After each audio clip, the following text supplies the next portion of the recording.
Buenos días a todos los participantes de este evento organizado por la Facultad Politécnica de la UNA, Paraguay, y la Universidad de Edimburgo. Muchas gracias, Ana, por esta oportunidad y a todo el equipo de la Universidad de Edimburgo, que creemos que es parte del proyecto Itaipú que estás mencionando. Muchísimas gracias por este espacio. Y bueno, este evento se desarrolla en el marco del proyecto de investigación PIND 18040. El proyecto se denomina Análisis de Escenarios de Negociación aplicando métodos de decisión multicriterio y teoría de juegos. Es un concepto que se fue madurando en la Facultad Politécnica y el trabajo con ustedes. Y este es un proyecto cofinanciado por el CONACYT de Paraguay y ejecutado por la FP-UNA, la Facultad Politécnica de la UNA, a través de su grupo de investigación de sistemas energéticos, el GISE, y también con la participación del Núcleo de Investigación de Recursos Naturales Energéticos que le denominamos IRNE. Por eso aquí los miembros, los que van a estar, los expositores son miembros de esos grupos, tanto del GISE como del IRNE. Bueno, como ya están diciendo, en esta oportunidad se tratarán los aspectos técnicos financieros relevantes del anexo C del Tratado de Itaipú. La pregunta que se va a buscar responder seguramente en qué consiste la negociación y cuáles son las implicancias desde el punto de vista del desarrollo sostenible, económico y social.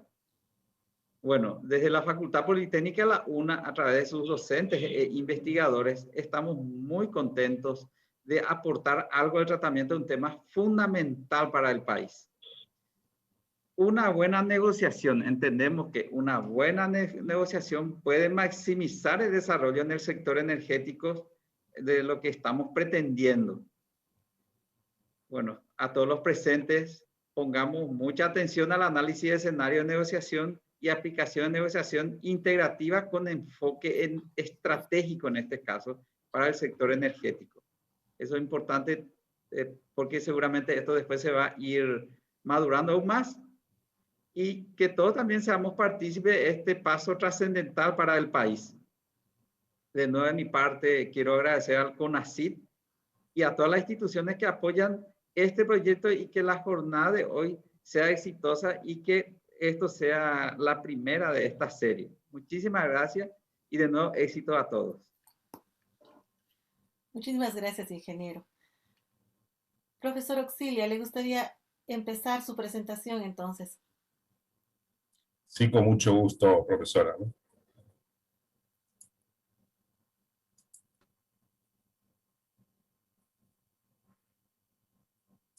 Bueno, me gustaría confirmar que están todos viendo.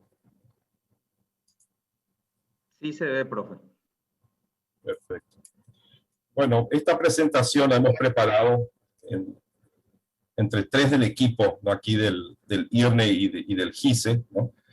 El profesor máster Richard Ríos, el ingeniero Eduardo Ortigosa y este servidor, ¿no? Ustedes saben que aquí en la Facultad Politécnica, como ya lo dijo el profesor Salas, no solamente hacemos investigación, sino hacemos docencia, así como en cualquier otra universidad. Y en este equipo de trabajo que se dedica al estudio de los recursos naturales y el desarrollo energético, tenemos también un programa de posgrado, ¿no? Entonces, ambos investigadores que me acompañan en esta presentación fueron y son miembros también participantes de esos programas de posgrado, ¿no? Apoyamos la formación de recursos humanos de alto nivel y ambos están investigando en el área de negociación de Itaipú, la revisión del anexo C en particular, ¿no? Lo que nosotros vamos a presentar son algunas reflexiones preliminares relacionadas con el proyecto ya mencionado por el profesor Salas, ¿no? Algunas consideraciones e intentar ubicarnos en lo que sería esta negociación que ya estamos prácticamente a portas, ¿no? Puesto que vendrá en el año 2023. Aprovechamos también para saludar al profesor Fernando Ferreira, ex secretario ejecutivo de la Organización Latinoamericana de Energía, ¿verdad? Y un profesor que está colaborando con nosotros en el proyecto, ¿no? Como ya lo dijo el profesor Salas, esto que estamos realizando en cooperación con Edimburgo, en lo que se refiere al observatorio y a las actividades ya mencionadas por la profesora Ana Daza, ¿no? Se enmarca en el proyecto cofinanciado por el CONACYT, ¿no? Que estudiará escenarios, ¿no? De negociación utilizando métodos de decisión multicriterio y teoría de juegos, ¿no? Es una cooperación entonces, que lo dijo la profesora Daza, ¿no? Mapea esa renegociación del anexo C del tratado, ¿no? Las instituciones, los actores, los negociadores, la participación de la sociedad en todo ese proceso. Muy bien, ¿y qué vamos a negociar finalmente, ¿no? En principio, el Tratado de Itaipú es un contrato entre dos partes, dos estados, ¿no? En principio se puede negociar todo, ¿no? Si ambas partes están de acuerdo, ¿no? Si hay un consenso, se puede negociar cualquier parte del tratado, como ya se hizo en varias ocasiones, principalmente los anexos, ¿no? El anexo C fue uno de los más modificados, el anexo B también, y el anexo A menos, pero los tres anexos ya fueron modificados mediante notas reversales, ¿no? Ahora, lo que está programado, sí o sí, revisar, como dice el anexo C del Tratado de Itaipú, es el anexo del tratado que se dedica a establecer las condiciones de comercialización de la energía de Itaipú y las condiciones financieras para esa comercialización. Como aquí lo dice, ¿verdad? En la cláusula sexta de ese anexo C, dice entonces que esas provisiones del anexo C van a ser revisadas una vez que transcurran 50 años desde la entrada en vigor del tratado, lo cual ocurrió en agosto de 1973, ¿sí? Teniendo en cuenta, entre otros conceptos, pero no, por lo tanto no exclusivamente, el grado de amortización de la deuda de Itaipú, que va a ser pagada totalmente el año que viene, en el año 2022, en principio, así como lo que tiene que ver con las relaciones entre las potencias contratadas, entre ambas entidades, entre Petrobras y ANDE, que son las empresas que contratan energía de Itaipú, pero lo hacen como contratos de potencia, eso para asegurar un flujo de caja que garantice entonces justamente cubrir los gastos actuales de Itaipú, que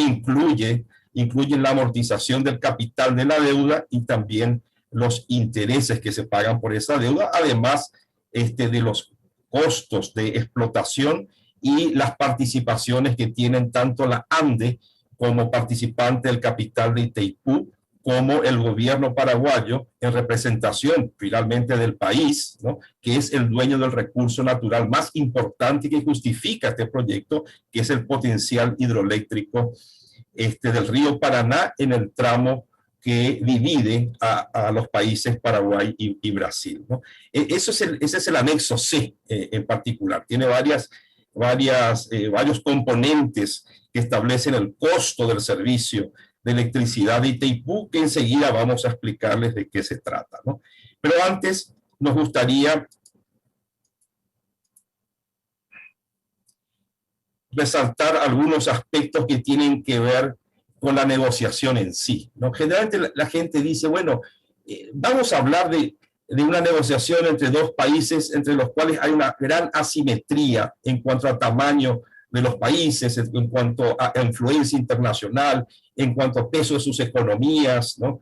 En cuanto a peso de sus instituciones, ¿no? El Itamaraty, la diplomacia brasileña es famosa como la diplomacia de Estados Unidos y de Cuba, ¿no? Para hablar de ejemplos en el hemisferio, ¿no? En el sentido de ser bastante bien preparadas, ¿no? Para llevar sus argumentos en los foros internacionales, ¿no? Entonces, vamos a hablar de una negociación que es entre países que se encuentran en una situación asimétrica, ¿no? Entonces, uno puede partir del principio, bueno, estamos aquí David y Goliat, ese tipo de cuestiones, ¿no? Pero sabemos, por ejemplo, por la física, que no necesariamente tamaños diferentes, ¿no? De masa en este caso, establecen condiciones diferentes, ¿no? Es decir, hay posibilidades de reducir o de mitigar el efecto que podría tener esa diferencia entre países, asimetrías. Además, hay que recordar también, porque siempre se habla de asimetrías en la relación bilateral entre países, hay también asimetrías internas, ¿no? Los países no son homogéneos, hay clases sociales, hay segmentos de la sociedad que son tratados de manera diferente, inclusive en la atención o en los resultados que se originan de estas negociaciones y los resultados económicos principalmente, ¿no? En cuanto a beneficios, ¿no? A quienes llega el beneficio que proviene de esta riqueza natural convertida en energía eléctrica, ¿no? Entonces, esas asimetrías internas también deben ser consideradas, ¿no? Desde nuestro punto de vista, Paraguay es un país donde hay desigualdades extremas en cuanto a acceso a los servicios públicos, ¿no? En cuanto a la atención a las necesidades básicas. Hay un porcentaje de la población que aún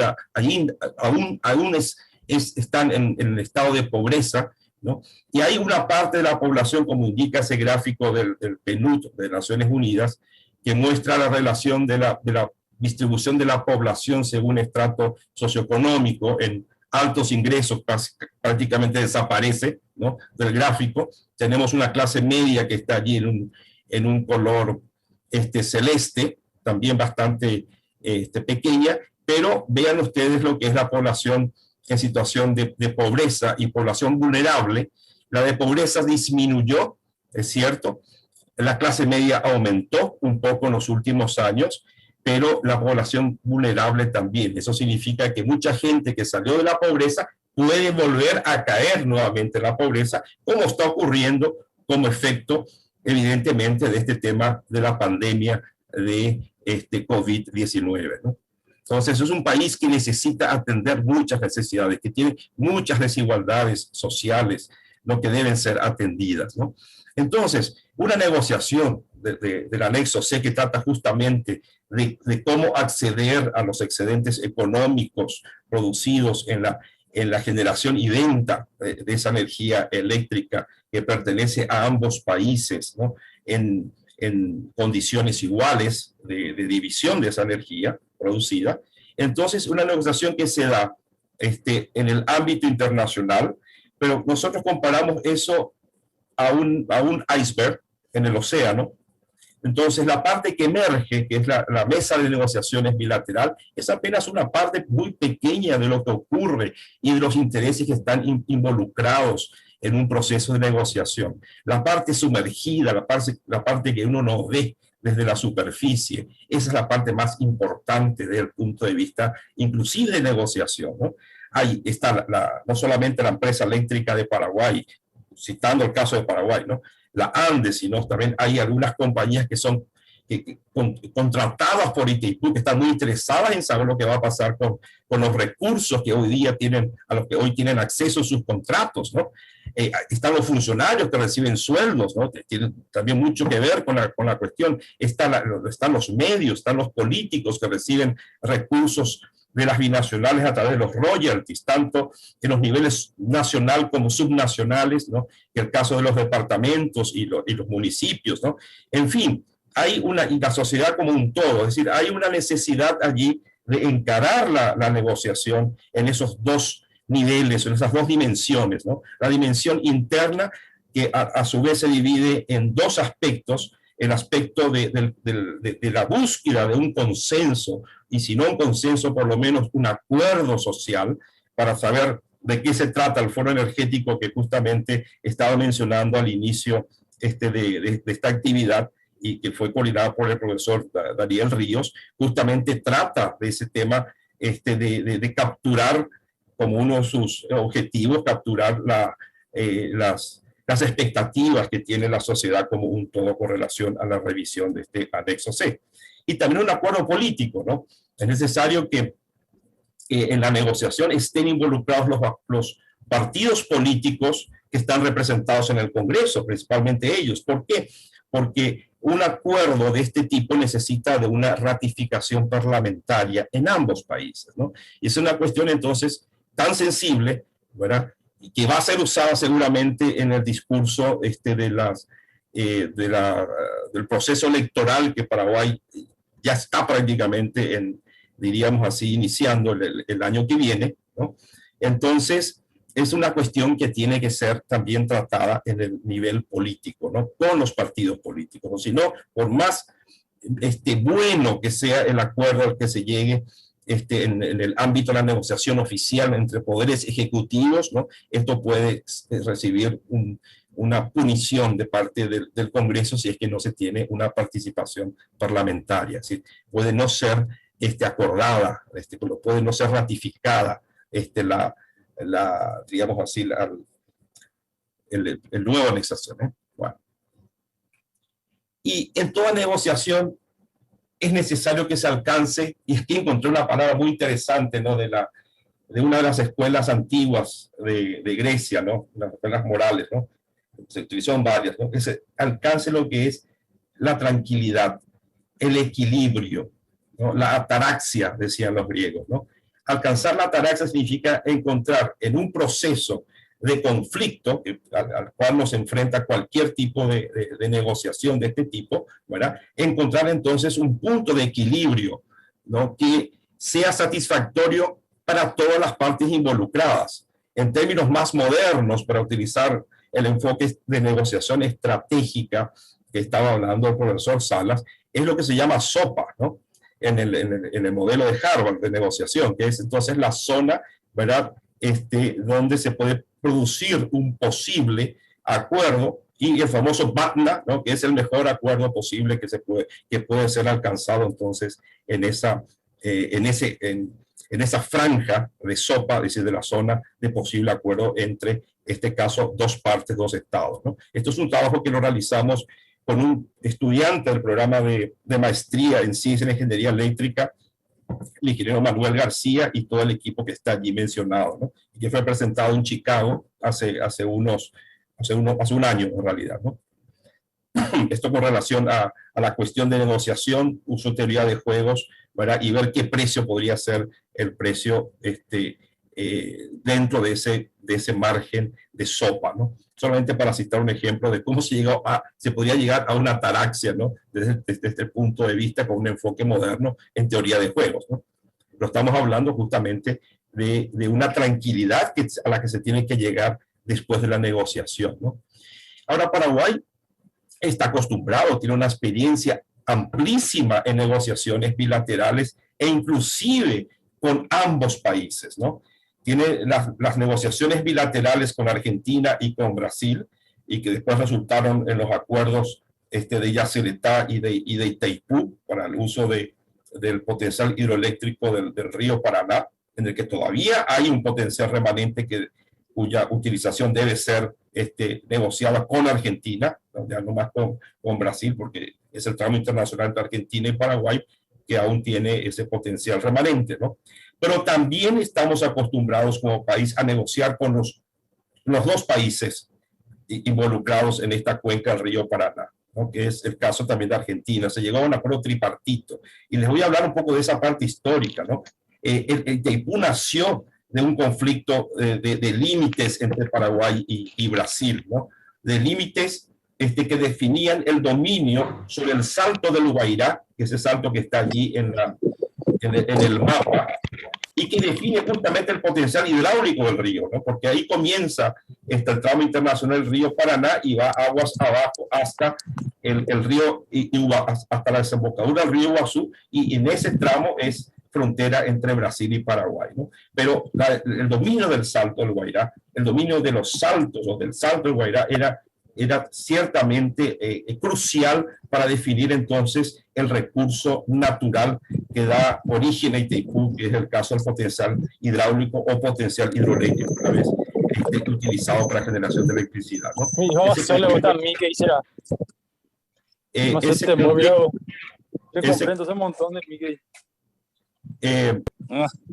Hay alguien que está con un micrófono conectado.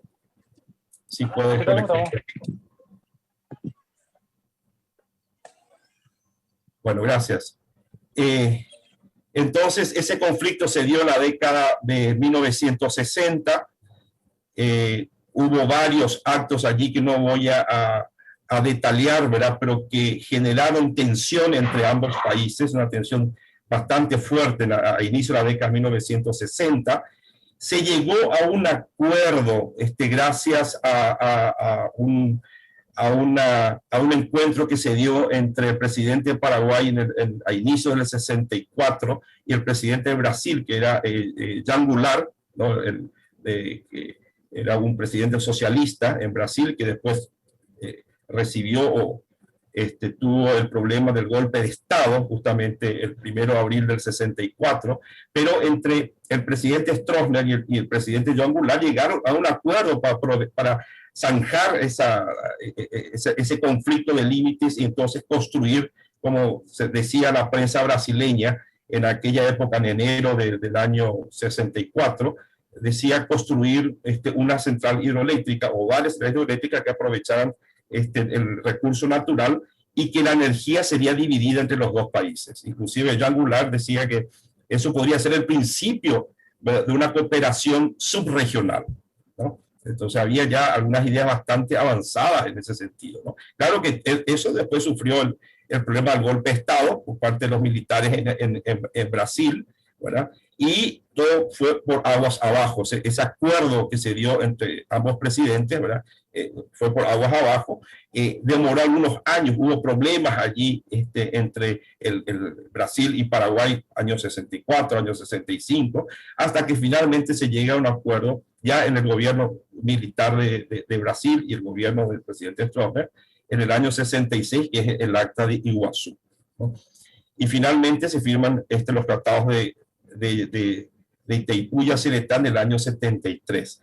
Entonces, estamos acostumbrados nosotros a negociar bilateralmente y, como les dije, también de manera tripartita, ¿no? Porque el río Paraná, en su tramo internacional, también es compartido con Argentina. Hay una frontera entre Paraguay y Argentina que tiene un potencial hidroeléctrico importante también, ¿no? No tan elevado como en el caso de Itaipú, pero también bastante importante, que hoy día está aprovechado con un emprendimiento que es el Yacyretá, pero están previstos otros emprendimientos en ese tramo internacional, esa frontera entre Argentina y Paraguay, ¿no?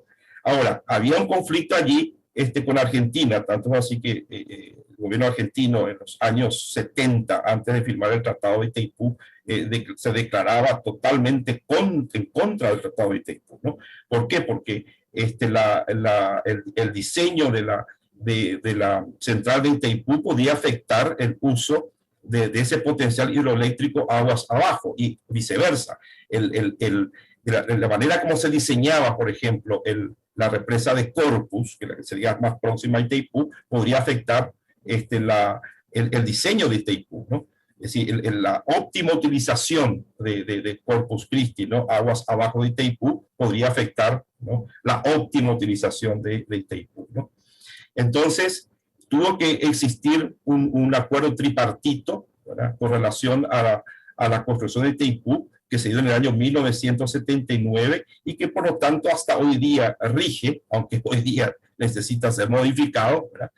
Porque no se está cumpliendo, ¿no? Que rige hasta hoy día, que permitió entonces la construcción de Itaipú, ¿no? Con el acuerdo, no con el acuerdo, pero por lo menos con el aval o no, el nihil obsta de parte del gobierno argentino. Pero fueron varios años de dura negociación diplomática entre los tres países, ¿no? Para que se llegue a ese acuerdo. Entonces estamos nosotros acostumbrados a llegar a la ataraxia, a la tranquilidad, aunque sea una tranquilidad inestable, ¿no? Una ataraxia que es inestable, ¿no? Ahora, esto se tiene relación con el acuerdo tripartito, ¿no? Del año 79 con relación a Corpus, ¿no? Y el funcionamiento de Itaipú prácticamente limita, enriquece la operación de Itaipú de una manera que hoy día está perjudicando a la operación de Itaipú, ¿no? Ahora, hay que también reconocer que la no existencia de Corpus también es una ventaja para Itaipú, porque eso permite que exista una potencia excedente, ¿no? Que después Richard va a explicar mejor de qué se trata, ¿no? Ahora, ¿de qué se trata? ¿Por qué tanto conflicto con relación al terreno? Finalmente, el terreno que estaba en disputa en allá en el Salto de Guairá son 22 kilómetros cuadrados, no es gran cosa, ¿no? El tema es que además del recurso natural suelo, estaba ese recurso hidráulico. Ese recurso hidráulico que podía entonces producir energía eléctrica, y energía eléctrica tiene un valor económico, ¿no? Entonces no se trata de una lucha allí entre Brasil y Paraguay igual a un juego de fútbol, donde están tal vez involucrados más bien sentimientos, ¿no? Pero en el caso aquí están recursos naturales que son estratégicos, ¿no? Y yo muchas veces utilizo la explicación para entender un poco lo que significa el valor económico relacionado con el aprovechamiento de un recurso natural. Utilizo muchas veces digamos así, la semejanza con otro recurso natural que es el petróleo, ¿no? Y hoy día, por más que todo el mundo hable en la sociedad del conocimiento, de que el conocimiento es importante, que sin duda es importante y esencial, no podemos olvidar lo estratégicos que son los recursos naturales, ¿no? Fíjense, hay documentos de la política de estrategia de seguridad nacional de Estados Unidos que reconocen justamente lo estratégicos que son los recursos naturales, en particular el petróleo, en países que están fuera de Estados Unidos. Es decir, para ellos es una cuestión de seguridad, o era en aquella época, pero continúa siendo, era fundamental tener acceso a los recursos naturales en el mundo, en este caso el petróleo.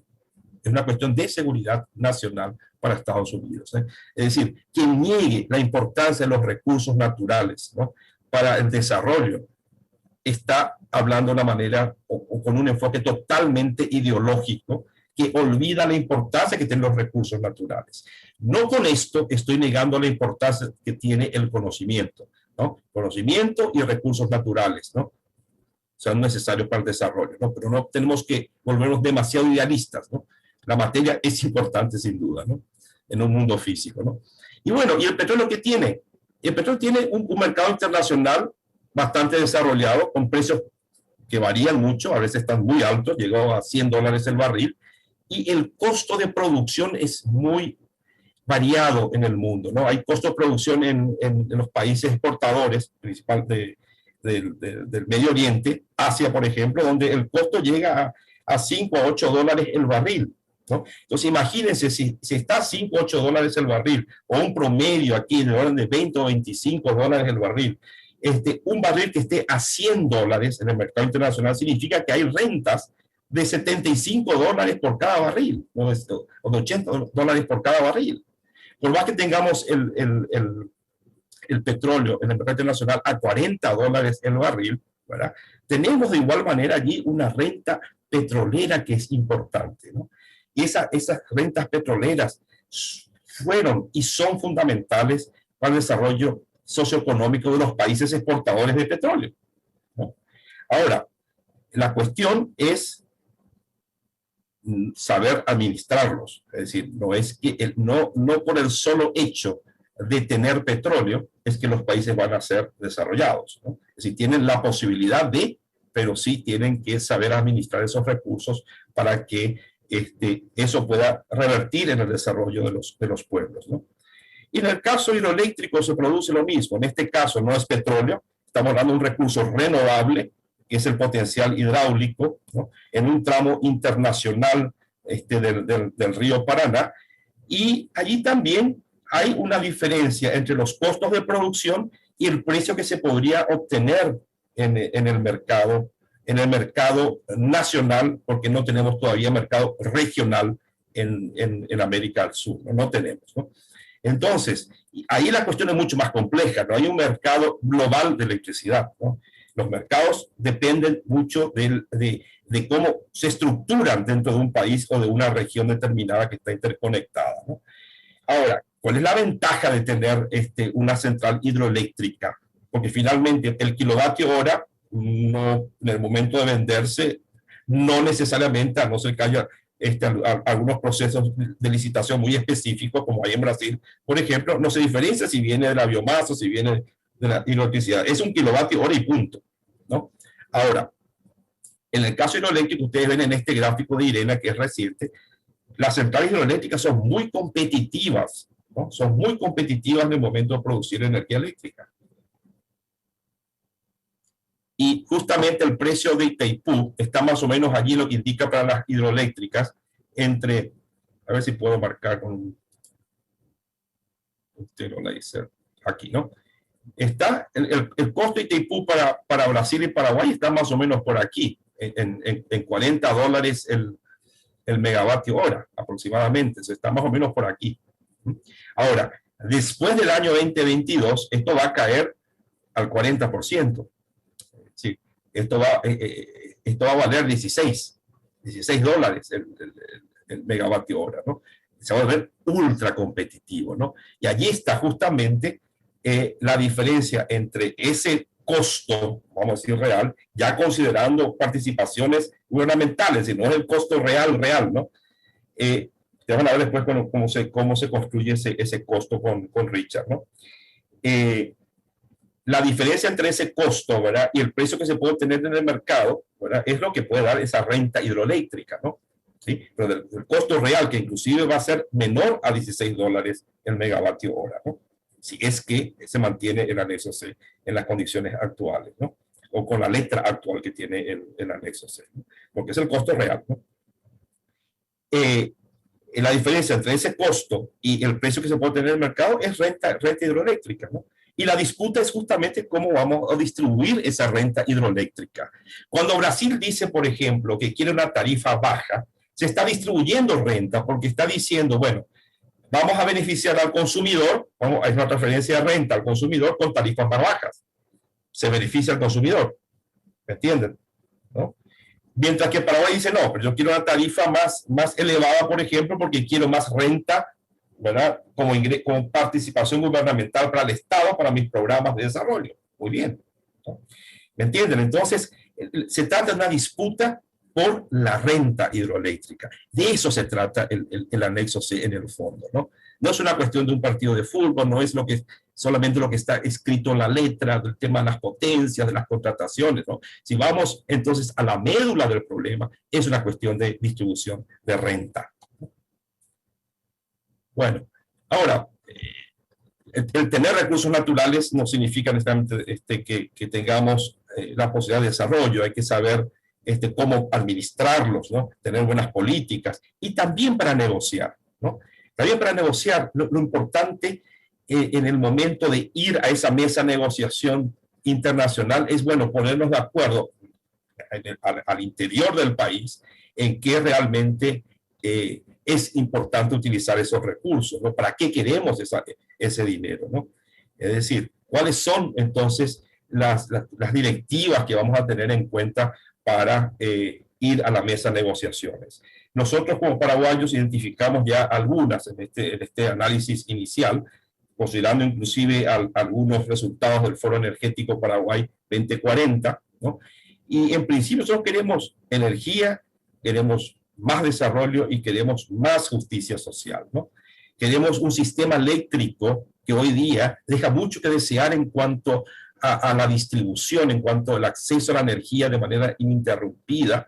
Queremos un servicio 365 días, 24 horas, y de excelencia, ¿no? Y en todo el país, ¿no? Eso en primer lugar es obvio, ¿no? No queremos apagones, no queremos una infraestructura vial, una infraestructura portuaria, en fin, que sea útil para el desarrollo productivo, ¿no? Para que interconecte a las regiones del país, ¿no? La región occidental y la región oriental, ¿no? Separadas por el río Paraguay. Hoy día se están construyendo caminos en la región occidental.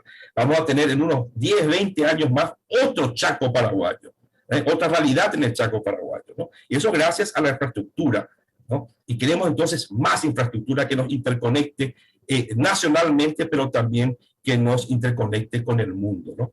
Tenemos aquí una comparación de las carreteras, ¿no? Solamente perdemos,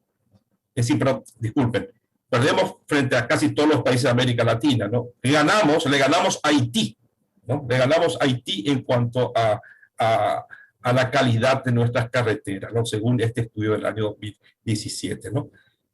En un país que debería tener mayor interconexión, porque los productos que sustentan la economía real en el Paraguay son productos que están en el campo, ¿no? Que se originan en el campo. Entonces tienen que llegar a las ciudades, pero también tienen que llegar a los puertos, ¿no? Para que eso pueda conectarse con el mundo.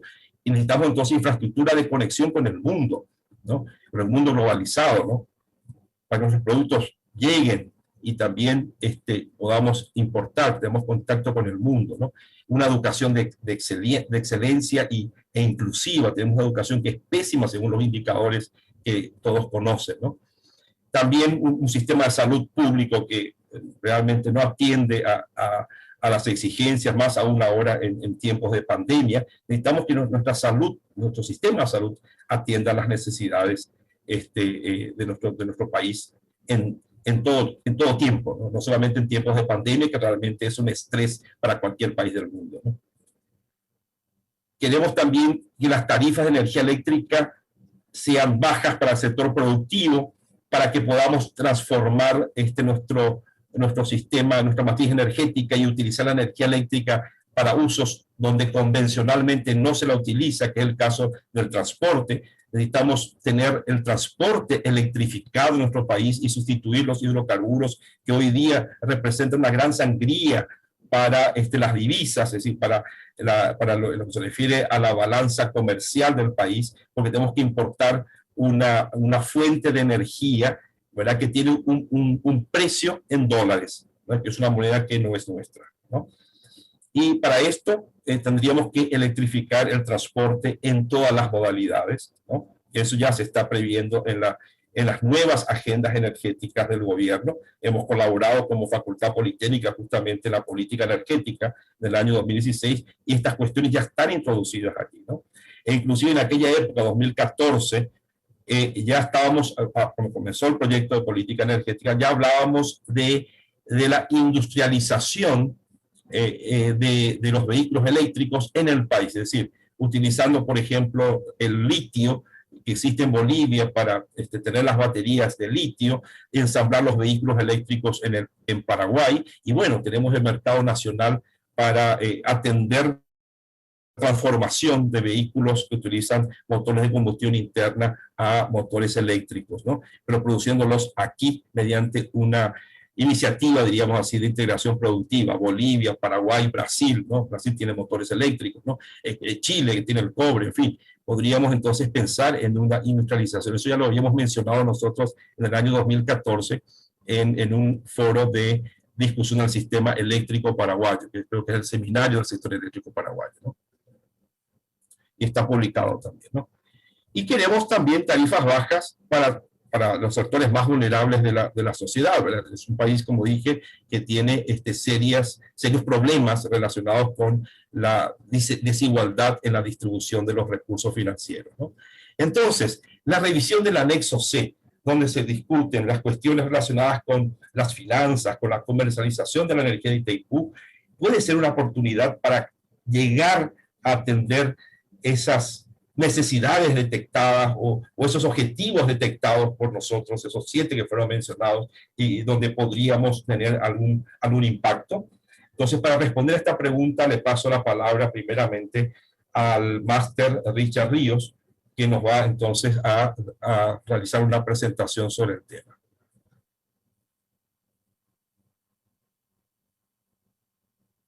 Primeramente tengo que salir.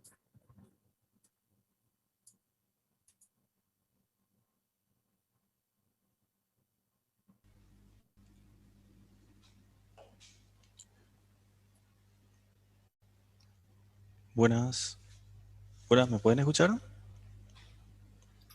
Sí, perfectamente, gracias. Sí, se Gracias, escucha. muy amable. Excelente, ya.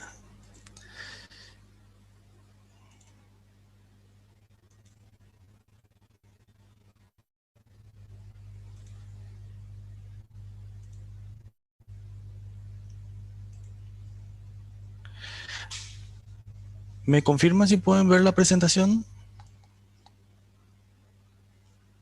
Sí la vemos, Sí se ve. sí la vemos. Sí, se ve. Ok, excelente. Excelente. Bueno, muchísimas gracias a la profesora Daza. Un placer realmente compartir con los compañeros. Y siempre es tan interesante escucharle al doctor Auxilia, por más que ya siempre solemos escuchar varios puntos, pero él siempre le da un valor agregado a sus presentaciones. Excelente. Bueno, como ya estuvo comentando el doctor Auxilia, vamos a hablar sobre Itaipú, vamos a mostrar un poco lo que es la matriz eléctrica del Paraguay. En este caso tenemos hidroenergía en su totalidad y tenemos un poquito de diésel que se usa para unas localidades aisladas, pero de esta totalidad de hidroelectricidad que tenemos, es nada más una partecita la que se llega a consumir en Paraguay, y esta gran parte, que aproximadamente podría ser el 60%, es lo que es una exportación a los países vecinos gracias a las centrales binacionales, pero que en realidad esto sería en carácter de cesión de energía eléctrica. Ahora bien, con relación a nuestros históricos de demanda, la última demanda máxima registrada fue de 3.777 en febrero de este año. Y con relación a las proyecciones que se realizaron del Plan Maestro de Ande, podemos ver que el escenario bajo, estamos un poco por encima nada más de los escenarios. Escenario bajo, medio, escenario alto con participación de grandes industrias y otro con un escenario más conservador. Ahora bien, estamos por debajo del crecimiento esperado.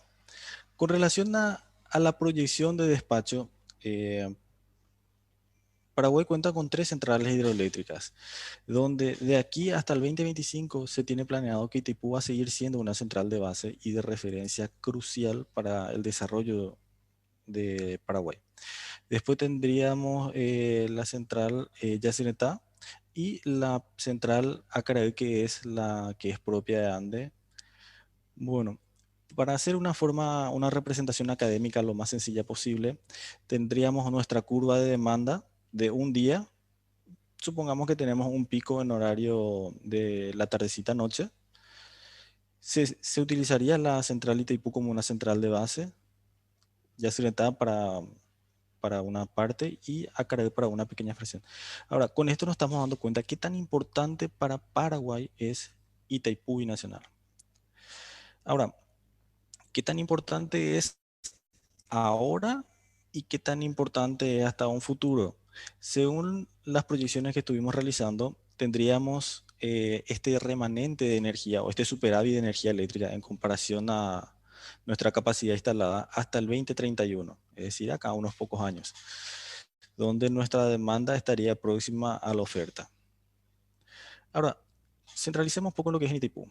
En el caso de Itaipú, con relación a la producción, ya el profesor estuvo hablando de el tratado que establece en su artículo 13 la distribución de forma igualitaria la producción de energía eléctrica, reconociendo el derecho de adquisición a aquel otro socio que dentro del contrato del otro no consuma todo en su mercado interno.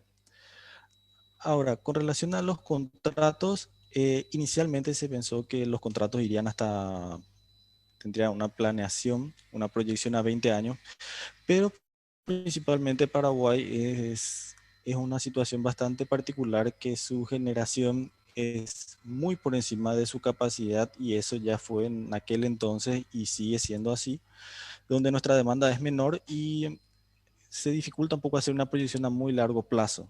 Es por ello que se fue reduciendo los plazos de contrato, se bajó de 20, se bajó a 10 y actualmente estamos con una modalidad cada año. Con relación a las obligaciones, de repente, como medio de justificar y poder obtener los recursos de Itaipú para sus compromisos financieros de deudas y compañía, la parte que la ANDE no contrate, la Electrobras la contrata en su totalidad. Entonces, podemos ver que en realidad es una modalidad take or pay, donde la ANDE y la Electrobras quedan obligadas a pagar por la potencia contratada, use o no la energía vinculada a esta. Esto con fines de poder solventar los préstamos que estarían feneciendo en el 2023. Es por eso que siempre de repente en el discurso, aquí en la academia o en cualquiera puede agarrar y hacer mención. Paraguay 2023 es un año bastante crucial. Ahora bien, con relación a las tarifas, la Itaipú vende potencia. Una potencia es de $22.6 el kilovatio mes, y esto viene a una energía garantizada asociada que tiene un costo de $43.8 el megavatio hora. Con relación a los componentes, como Itaipú es una entidad binacional, se vio la necesidad de que no tenga un lucro directo, sino que sus ingresos tienen que ser igual a su costo, donde los costos tienen que estar definidos de forma a dónde se van a distribuir las rentas que el doctor Auxilia estuvo comentando anteriormente. Una de ellas es la utilidad de capital que se le entrega a la ANDE y a la Electrobras por el aporte inicial que hicieron en el inicio. Un aporte bastante ínfimo en comparación al costo total que resultó la entidad. Ahora bien, otro de los componentes serían los royalties, es el pago a los estados por el uso del potencial del río Paraná. Después tenemos una remuneración, un resarcimiento que se le hace a la ANDE y a la Electrobras por la supervisión y la administración. Y la parte más pesada del presupuesto de la entidad es esta parte amarilla y azul, que es los intereses y la amortización. Esta parte es la que vence y desaparece, por así decirlo, en el 2023, y tendríamos que ver cómo aprovechamos esta renta disponible, ya que nuestro costo es un costo competitivo. Podríamos ver la posibilidad entre uno de los escenarios de mantener, o en todo caso se actualiza automáticamente y se reduce a un 40% el costo actual. Lo otro es operación y mantenimiento de la entidad. Ahora bien, si hablamos de la parte más técnica de Itaipú, tiene una capacidad instalada de 14.000 megavatios. Lo que él pone disponible para las empresas contratantes, tanto para ANDE y Electrobras, son 12.135, y tiene también una potencia excedente que se suele dar de acuerdo a condiciones favorables, es decir, si llueve mucho, etc. Lo que Itaipú nos da son 75.000 gigavatios año garantizado, eso considerando la peor crisis hidrológica que se tiene registro. Después tenemos una energía garantizada, una energía adicional al contrato y una energía asociada a esa potencia excedente nuevamente. Vamos a mirar de forma más gráfica esta situación. Si Itaipú pone los 12.135 disponible, cada uno de los países por medio de sus empresas pueden contratar lo que tiene derecho, mitad y mitad. Ahora bien, de esta porción que le corresponde a Paraguay y de por sí a ANDE, la ANDE contrata solamente una parte, y entonces la Electrobras también contrata por encima de lo que le corresponde, es decir, entrando en el contrato del derecho de Paraguay. Ahora bien, ¿cuánto es esto energía garantizada? Ahora, de esta energía asociada a la potencia del derecho de Paraguay, la Electrobras tiene que pagar el costo de 43,8 más $10 aproximadamente, y con eso la Electrobras y Brasil debería de pagar hora a hora $53,8. Es un valor bastante competitivo también analizando el mercado eléctrico brasilero.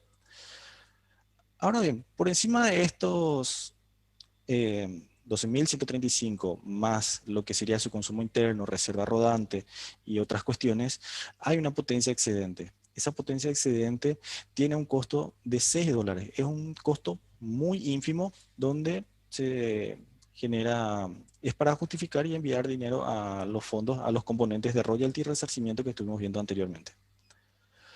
Ahora bien, ¿qué tan de forma de englobar en el caso de Paraguay? En el caso de Paraguay, la energía garantizada aproximadamente serían 8 teravatios hora, pongámosle un ejemplo del año 2019.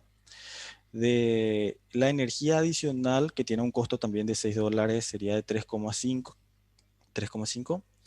Y de esa energía excedente, esa energía no segura, pero que sí es bastante utilizado por la ANDE para optimizar sus costos.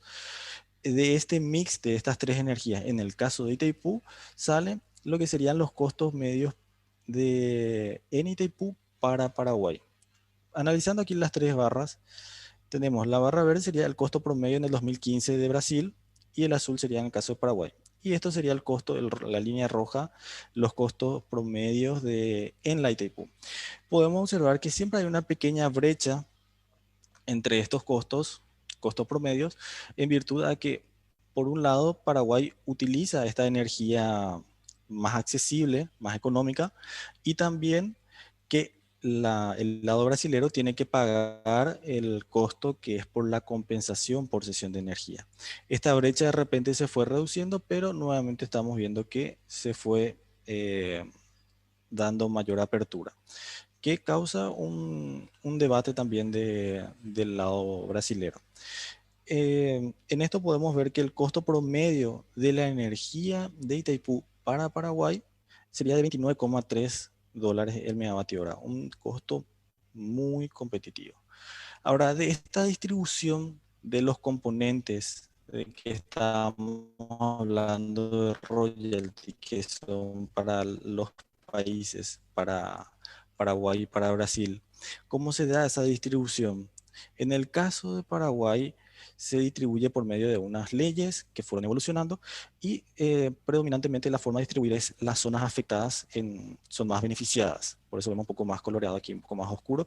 Y los demás municipios, gobernaciones también son beneficiadas, pero en menor medida, en una proporción de cantidad de habitantes, etc. Ahora, ¿qué tanto monetariamente benefició a Paraguay la construcción de Itaipú? Con relación al royalties, desde su inicio hasta el 2019, tenemos 5.800 millones de dólares que entró a Paraguay, y lo referente a compensación por cesión de energía, 4.300 millones de dólares. Ahora, ¿cuánta plata fue destinado para la ANDE por la utilidad de capital inicial que dio y el resarcimiento, la administración y supervisión a la entidad de casi 1.000 millones de dólares a lo largo del histórico? Ahora bien, en esta situación también era para resaltar las cuestiones de royalties por una cuestión de diferencias, tasas cambiarias. Hay una pequeña diferencia. Paraguay es el único que recibe la compensación por la energía cedida porque él es el que tiene ese superávit, ese excedente, entonces le cede al país vecino, en este caso Brasil. Pero es una cuestión también que puede llegar a dar una vuelta de aquí al 2035, donde nosotros, Paraguay, se puede dar el caso que estemos necesitando energía que vamos a tener que pagar. Por eso hay que analizar bien los puntos de cuánto podría llegar a ser una nueva tarifa de compensación por cesión de energía que ahora Paraguay está recibiendo, pero en un futuro no sabemos. La ANDE también recibió un monto interesante, y en el caso de Brasil, Electrobras. Totalizando, hay una pequeña diferencia, pero es una cuestión de compensación aquí. Ahora bien, resumiendo, unas reflexiones serían sobre cómo podríamos distribuir ese nuevo CUSE, que nosotros lo conocemos como costo unitario del servicio de energía en Itaipú. Cómo hacer esa distribución de royalties.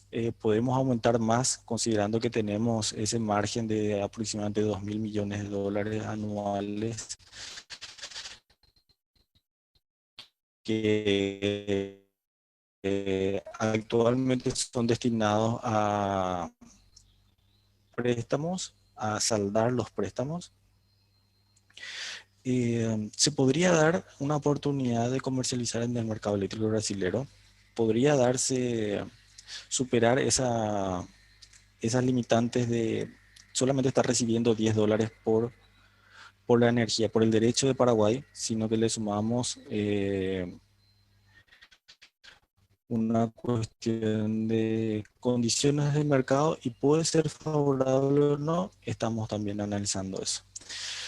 ¿Qué podemos hacer con nuestra energía excedente, con nuestro superávit de energía? Ver si podemos comercializar a partir del 2023 en otros mercados, pero analizar siempre a profundidad cuáles son los riesgos debido a esto. Actualmente el mecanismo o la metodología es bastante tranquila. Paraguay no asume ningún riesgo, pero en el caso de ingresar a algún tipo de mercado, o sea el brasilero o otro tipo, hay un riesgo asociado. Entonces, el 2023 es una oportunidad que se debe de tener bien más ínfimo hasta el tiempo de Paraguay. En el caso de inversiones en educación, en salud, en estos momentos que se está necesitando ese dinero en cuestiones de pandemia. Bueno, muchísimas gracias. Auya.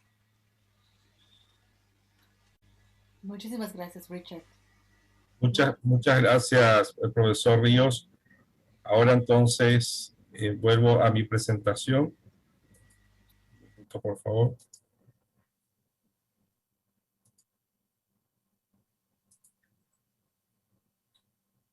¿Están viendo mi pantalla?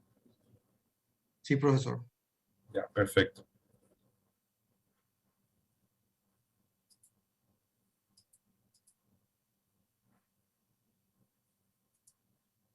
El tema que no... Ahora sí. Bueno, ahora me gustaría introducir al ingeniero Eduardo Ortigosa, quien está ahora realizando un trabajo de investigación para su tesis de maestría en Ciencia de Ingeniería Eléctrica, y justamente el tema suyo, que va a explicar enseguida, tiene relación con cómo podríamos operacionalizarlo, diríamos así, o ver cómo podríamos dar ciertas prioridades en la negociación de Itaipú, de manera a atender a la mayor cantidad de objetivos de desarrollo, ¿no? Porque, ¿qué es lo que tenemos finalmente, ¿no? en juego en esta negociación del año 2023, que se puede dar antes, ¿no? Tenemos expectativas de varios segmentos de la sociedad, ¿no? Como hemos dicho al inicio, que tienen relación con los intereses, ¿verdad? Que fueron ya mencionados. Tenemos nuestras reales necesidades. Hemos dicho que somos un país con falencias enormes de infraestructura, ¿no? De desigualdad social. Tenemos nuestras necesidades, ¿no? Y tenemos la realidad de las cosas, que es qué podríamos esperar obtener en las negociaciones del año 2023, ¿no? Si cómo tratar todo eso, pero de una manera que tenga base científica, ¿no? Porque lo que nosotros perseguimos finalmente, creemos nosotros, en esta negociación, es el desarrollo sostenible del país, como lo dijo ya el decano Salas, ¿no? Entonces, para responder un poco a cómo estamos tratando estos temas en el proyecto, le paso la palabra al profesor Eduardo Ortigosa. Adelante, profesor. Ok, muchísimas gracias. Como vimos hasta ahora en la presentación del profesor Victorio y de Richard, en el año 23 se va a revisar el anexo C. ¿Cuáles son las expectativas? Dijo el profe. Hay que identificar, nosotros como sociedad necesitamos identificar nuestras expectativas, ¿sí? ¿Cuáles son nuestras verdaderas necesidades? ¿Ok? ¿Y qué podemos hacer para obtener eso? Y la revisión del anexo C permitirá o nos ayudará a cumplir algunos de ellos. En la política, gracias a la negociación, se puede cumplir algunas políticas públicas, ¿sí? Como son el PND, el PEN 2040 y las ODS. No se van a poder cumplir todas. Claro, la revisión del anexo C no va a solucionar los problemas de la ODS, del PND 2030 ni el PEN 2040, pero sí podría ayudar a cumplir algunas de ellas.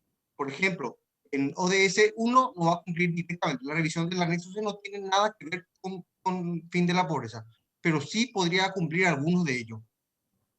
Entonces, lo que necesitamos es saber como sociedad qué queremos con la revisión del anexo C. Una vez que sepamos lo que queremos, podemos decir, al gobierno, queremos esto, necesitamos esto.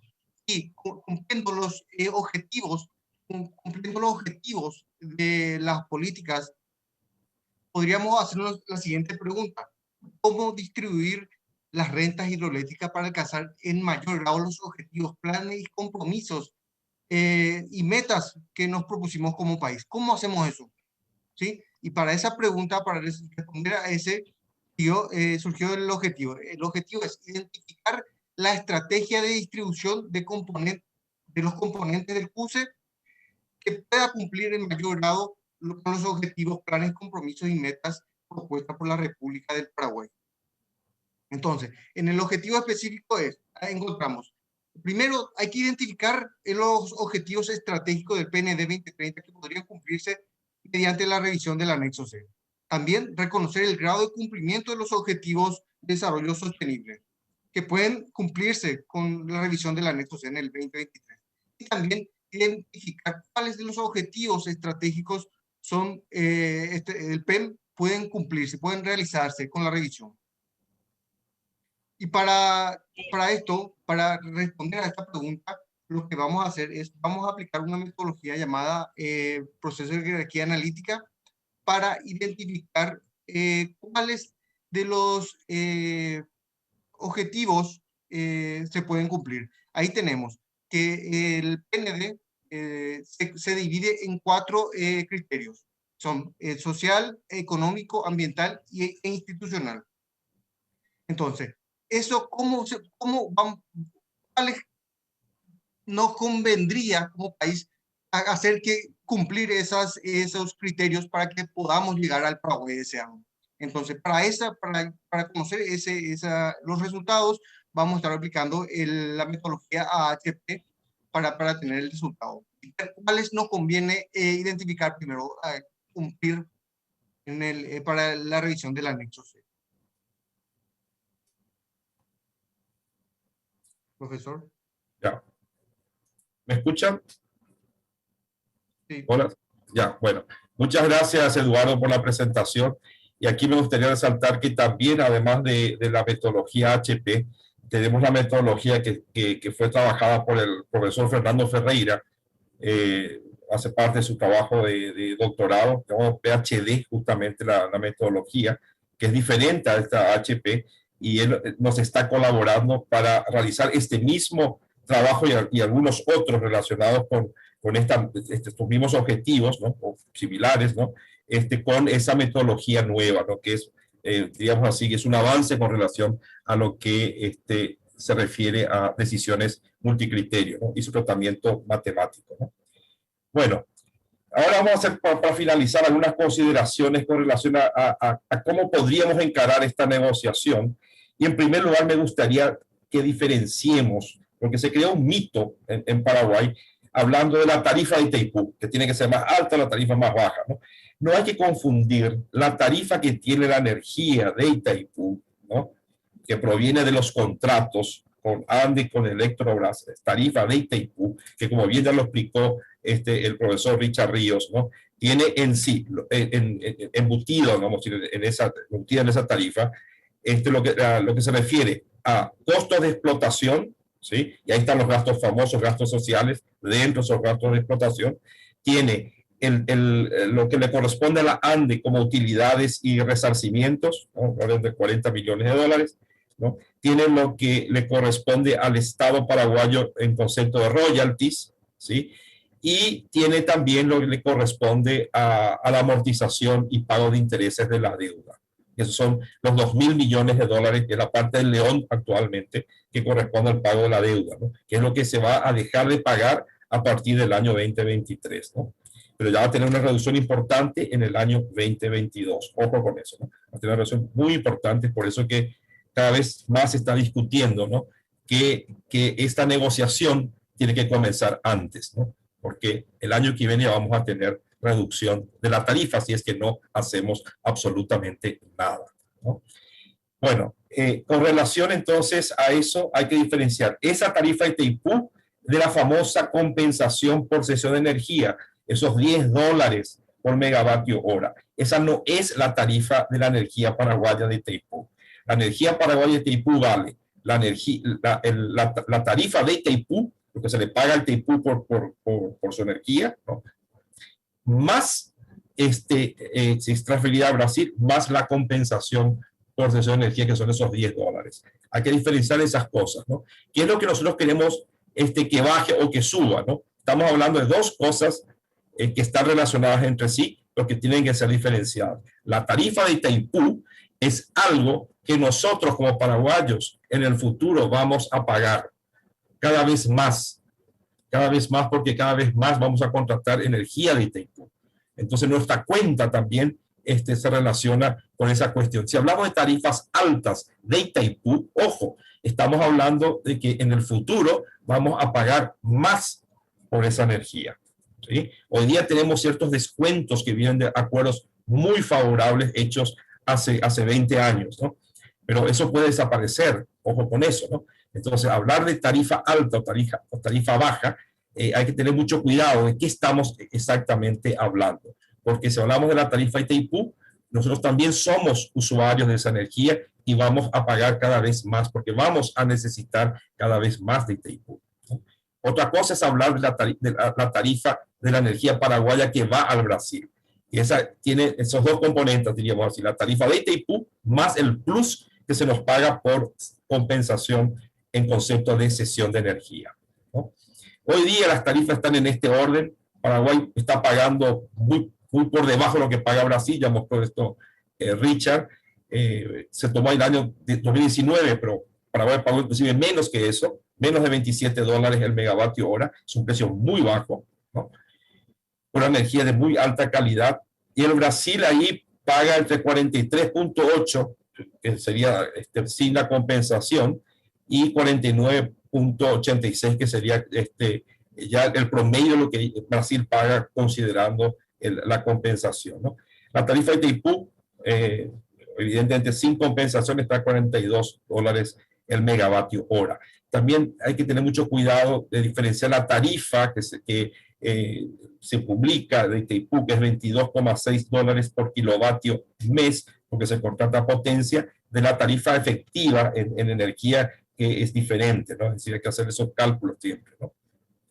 Bueno, nosotros hacemos un ejercicio conservador, haciendo esa diferencia de que la tarifa de la energía paraguaya que es cedida a Brasil tiene que incluir la tarifa de Itaipú post 2023, tal vez con estos componentes que aparecen acá del anexo C, más la compensación por venta o por cesión de energía, ¿no?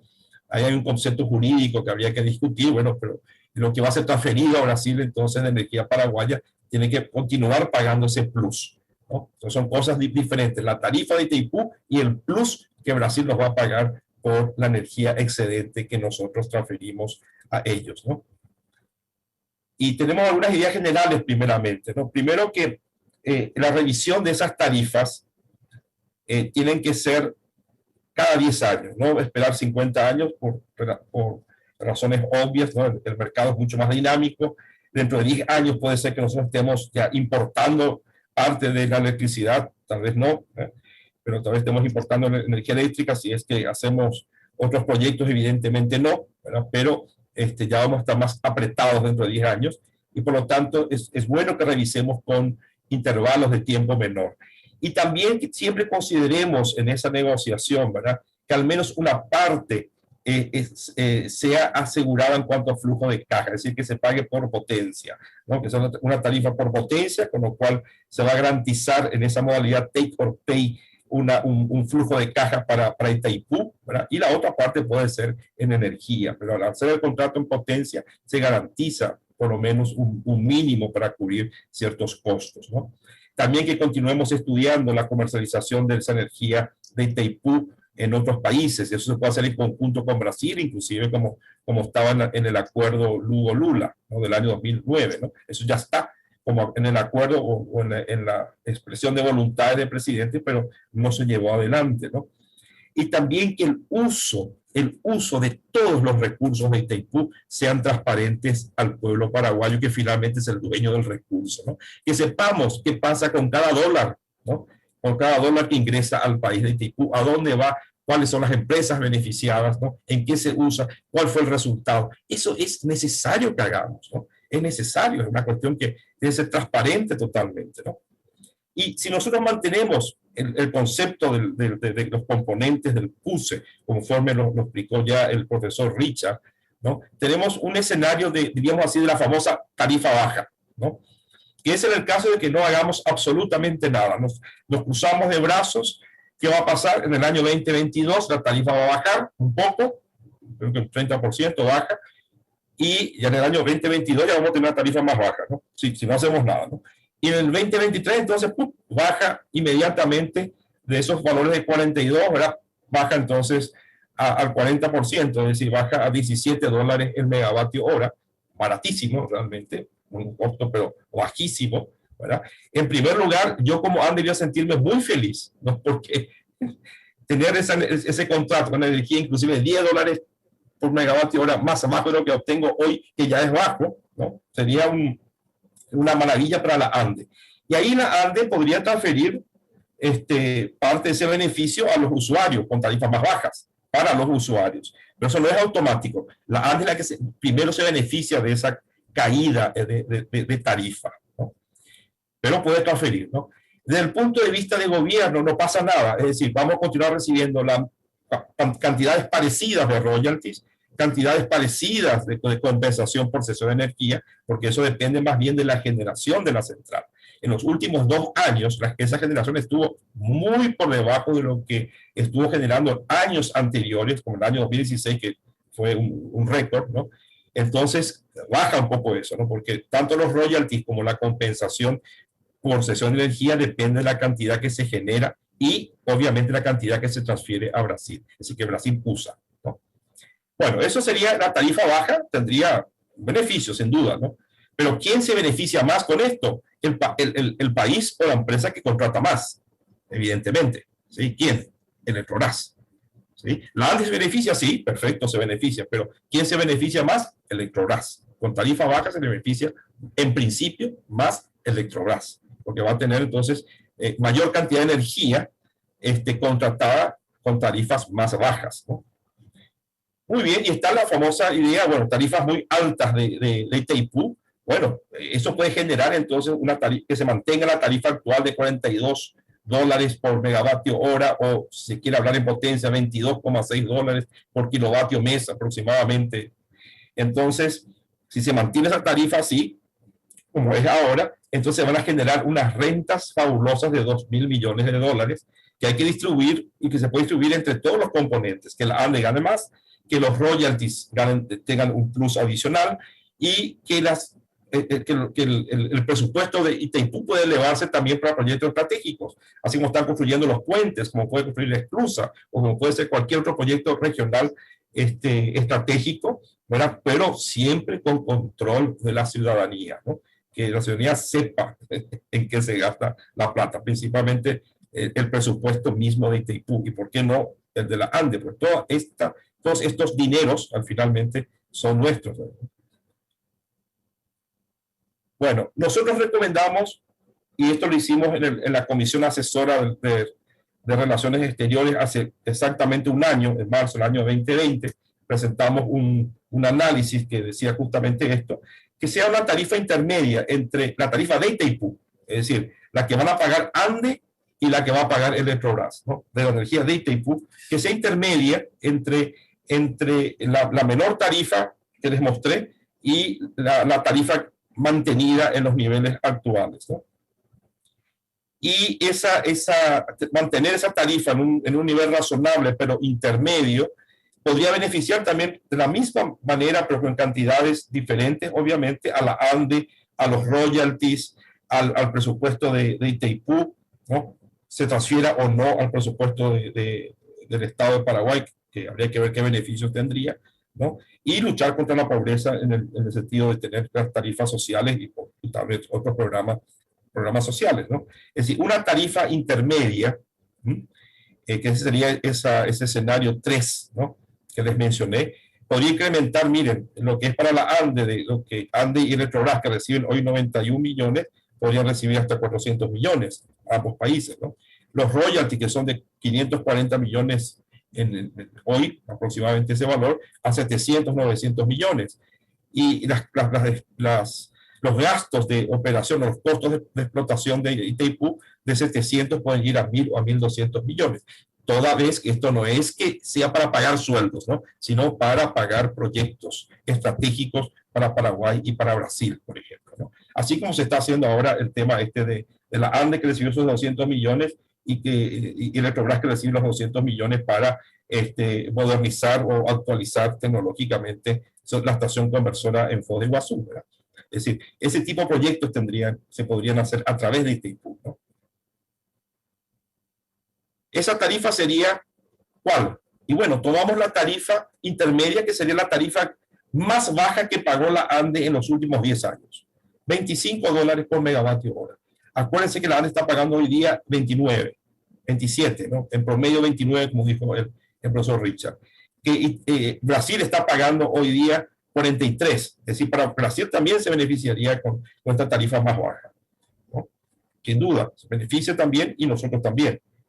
Ahora, ¿dónde está el chiste? Es decir, la tarifa, vamos a decir, de Itaipú, sería una tarifa intermedia. Esto en términos de dólares por kilovatio mes daría en el orden de unos 30%, 20%. Daría en el orden de más o menos unos 15, 16 dólares por kilovatio mes, ¿sí? Para que tengan una idea, de 22 caería a 15, 16 dólares por kilovatio mes, y se podrían distribuir esas rentas de esta manera o alguna otra, ¿verdad? Teniendo en cuenta todos estos factores, ¿verdad? Que en el momento de pensar en el presupuesto de Itaipú, ¿no? La parte, claro, de recursos humanos, administración, el mantenimiento, la actualización tecnológica, pero también el mantenimiento del embalse, ¿no? Eso es fundamental porque el potencial hidroeléctrico tiene que ver con el embalse, ¿no? Y con las instalaciones de Itaipú. Hay que cuidar ambas cosas, tanto la parte natural, diríamos así, como la parte, diríamos, de la represa, ¿no? También los programas de responsabilidad social y, como les dije, esos proyectos estratégicos, ejemplos, los puentes que se están haciendo ahora y también lo que se le da a Electrobras y a la ANDE para sus proyectos, ¿no? Bueno, y el precio que nosotros vamos a vender a Brasil ya es diferente, ¿no? Sería los $25, por ejemplo, por megavatio hora, que corresponderían a la tarifa de Itaipú, pero hablando en términos de energía, no de potencia. Le tenemos que sumar la compensación por cesión de energía, que hoy día es de $10. Nosotros proponemos que se negocie un incremento. En la época de Lugo y Lula se negoció un incremento de 3 veces, ¿no? Se incrementó de 3 para 9 prácticamente, o de 3, algo a 9, algo. Entonces propongamos triplicar también. ¿Por qué no? Llevar como una propuesta inicial, triplicar la compensación por cesión de energía al valor de $30 por megavatio hora, ¿sí? Además, esto es además de lo que ya recibe Paraguay embutidos en esos $25 por megavatio hora, que eso ya está allí, los royalties, están allí el tema de la ANDE, ya todo aumentado, ¿no? Inclusive, ¿no? Además de eso, entonces, en compensación por cesión de energía, aumentar hasta 30, ¿no? ¿Sí? Sería la propuesta inicial, ¿no? Hemos hecho los cálculos y Brasil haciendo un mix de la energía paraguaya a los valores que quedarían aquí a $55, con su energía que quedaría a 25, el precio que resultaría del mix de la energía paraguaya, energía brasileña de Itaipú, en el mercado brasileño, sería inclusive inferior a lo que Brasil está pagando hoy. Es decir, ellos también cumplirían, inclusive con estas compensaciones tan elevadas, cumplirían la meta de modicidad tarifaria o de reducir las tarifas para su país. En conclusión, si mantuviésemos la estructura actual del anexo C, es decir, una postura bastante conservadora, ¿no? Aún así se podrían beneficiar los dos países, una tarifa que sea intermedia entre la baja y la alta, ¿sí? Y que podría beneficiar a la ANDE, a los gobiernos, y estos los gobiernos también subnacionales, los municipios y los departamentos, los gobiernos departamentales que reciben los royalties. El sector productivo podría pagar una tarifa más baja, podría también haber posibilidades de tarifas sociales, de extender esa tarifa social, ¿verdad? Y además el Itaipú Binacional tendría recursos para ejecutar proyectos estratégicos para ambos países, ¿no? Esta es un poco la propuesta que estamos presentando como un escenario inicial, ¿no? Como piedra de toque para la discusión. Hasta aquí nuestra presentación. Agradecemos a todos la participación en esta charla y entonces quedamos a disposición para preguntas y comentarios. Muchísimas gracias, Victorio. Impresionante. La verdad que hemos aprendido muchísimo, por lo menos yo y me imagino que parte de nuestro equipo del proyecto. No me he atrevido a recordar el tiempo porque no valía la pena. Quería seguir escuchando y seguir aprendiendo. Así que muchísimas gracias. Em,